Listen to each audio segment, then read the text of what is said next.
نہ آپ کا بھائی فرعون ہے، نہ شوہر فرعون ہے، نہ آپ کا باپ فرعون ہے. فرعون کے جتنا بڑا ظالم ہے ہی نہیں کوئی. تو آپ اپنے ایمان کو کیسے بیچ سکتے ہیں آپ کے باپ کے تھوڑے سے باتوں کے لیے، آپ کے شوہر کے تھوڑے سے ظلم کے لیے آپ اپنا ایمان کیسے بیچ سکتے ہیں؟ آپ مردوں کے سامنے کیسے جھک سکتے ہیں؟ آپ اللہ کے قرآن کے مقابلے میں اس کی مخالفت کرتے ہوئے بے پردہ کیسے گھوم سکتے ہیں؟ آپ اللہ کے کلام سے، اللہ اور اس کے رسول سے جنگ کرتے ہوئے حرام اور سود کا لین دین کاروبار کرنے والے کا کیسے کھا سکتے ہیں؟ آپ سوچنے کے لیے اس میں بہت ساری نصیحت ہے. فرعون نہ آپ کا شوہر، فرعون نہ آپ کا بھائی، نہ فرعون آپ کا باپ، اس سے بڑا ظالم تو نہیں ہے. تو جب فرعون جیسے ظالم کے گھر میں ہوتے ہوئے آسیہ اپنے ایمان پہ جمے رہی، اس کا کفر ان کو کوئی نقصان نہیں پہنچا سکا، تو ان کا کفر، ان کا شرک، جو آپ کے ماحول، معاشرہ، گھر والے، بڑے کسی کا، ان کا شرک آپ کے ایمان کو کیسے نقصان پہنچا سکتا ہے؟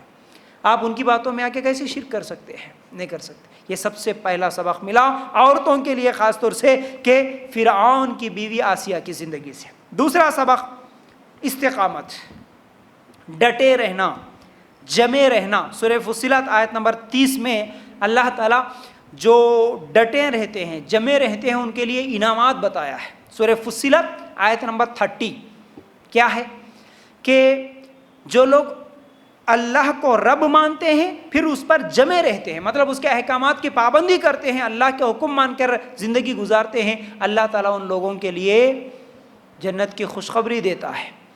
موت کے وقت ہی فرشتے آ جاتے ہیں ان کے پاس، خوشخبریاں دیتے ہیں. دنیا میں بھی وہ ہمارے کیا ہے دوست بن کے رہتے ہیں اور آخرت میں بھی ہمارا ساتھ رہیں گے. اس طرح بہرحال اس آیت میں کچھ خوشخبریاں ہیں. تو یاد رکھ لینا سورہ فصلت آیت نمبر 30 استقامت کے تعلق سے.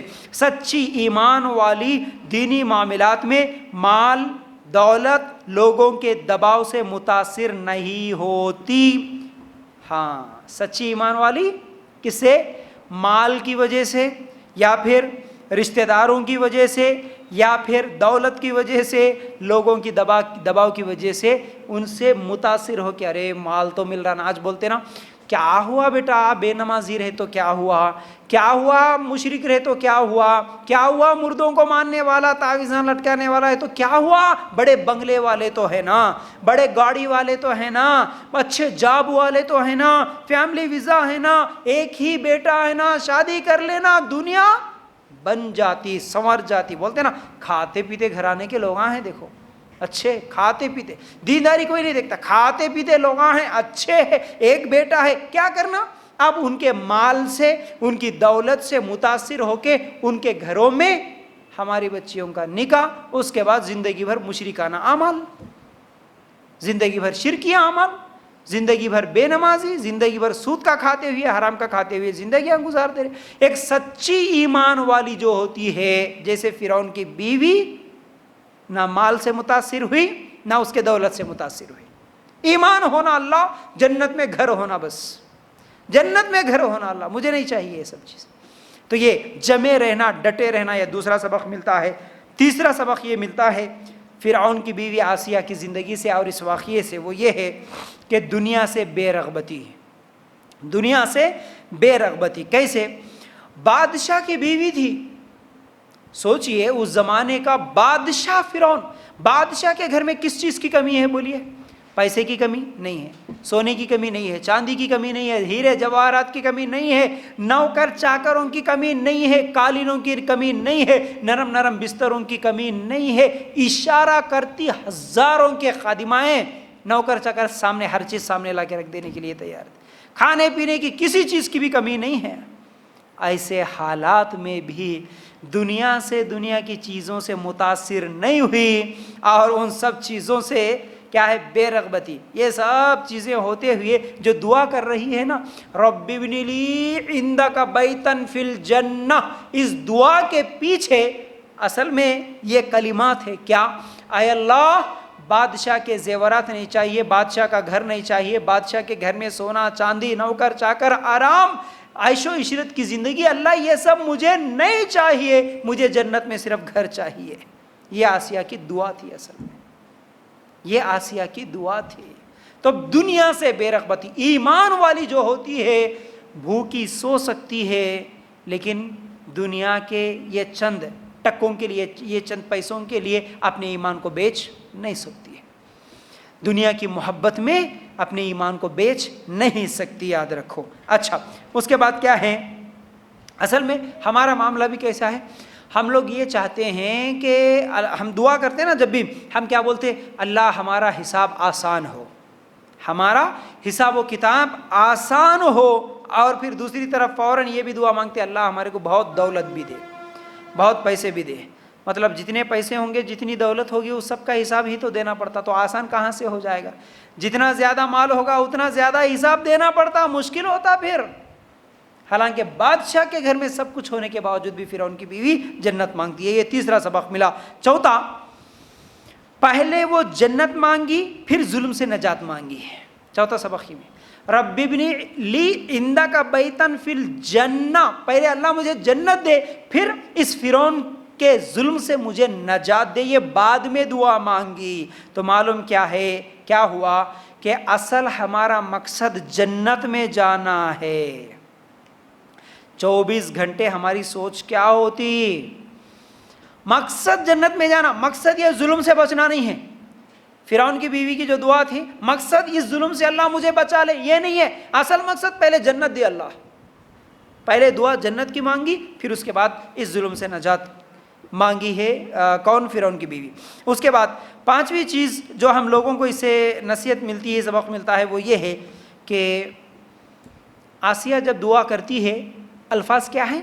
رب ابن لی, اے میرے رب. اس دعا میں کسی کا واسطہ, کسی کا وسیلہ نہیں ہے, ڈائریکٹ اللہ سے دعا مانگتی. تو ہم جب بھی دعا مانگیں گے ڈائریکٹ اللہ سے مانگیں گے. دعا اللہ سنتا ہے, ڈائریکٹ سنتا ہے, کسی کے واسطے وسیلوں کی ضرورت ہی نہیں ہے. عورت کی بھی سنتا, مرد کی بھی سنتا, اللہ ہر ایک کی سنتا ہے. ٹھیک ہے, تو یہ بھی ایک سبق ملا. پھر اس کے علاوہ چھٹواں سبق ہم لوگوں کو یہ بھی ملا کہ اپنے دین کو کسی دوسرے کے حوالے نہیں کرنا. اپنے دین کو دوسروں کے حوالے نہیں کرنا. کیسے؟ وہ اچھا ہے تو میں اچھا, وہ برے ہے تو میں برا.